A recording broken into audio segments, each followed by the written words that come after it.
But I actually started really studying the different neurological disorders in graduate school. I took a class on the Diagnostic and Statistical Manual, which is the Bible, I guess, for mental health issues and neurological disorders.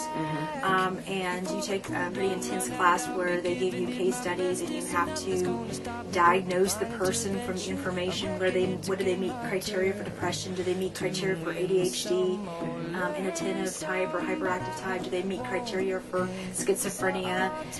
So I started really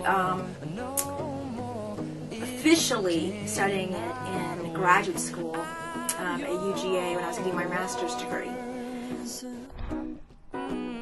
After a recent interview, studies show that most kids with ADHD mostly have trouble socially. Studies also show that most kids with ADHD have more hard times in elementary school than any other, mostly because they have a hard time sitting in desks and not being able to move around freely.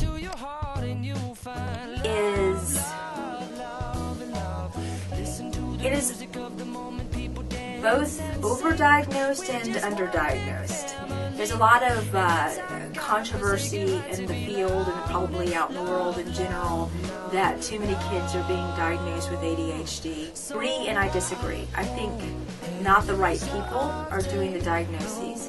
I think oftentimes a parent will go to a family pediatrician or physician and say, I think my kid has ADHD. Can you give me some medication? Without the child actually receiving a full assessment by a professional who, a physician or a general practitioner, doctor, will have possibly maybe an afternoon study on the different neurological disorders. They're not an expert in that field.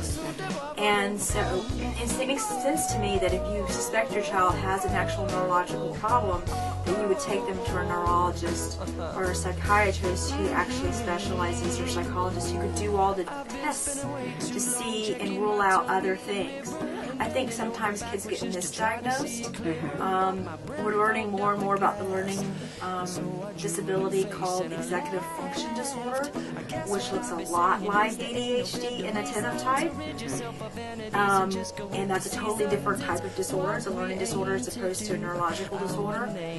We are starting to suspect that children who might be considered hyperactive might actually be manic, and that might be a precursor to a bipolar disorder. There's lots of things that are sometimes not appropriately diagnosed because a lot of people just don't go to a professional to have it properly diagnosed.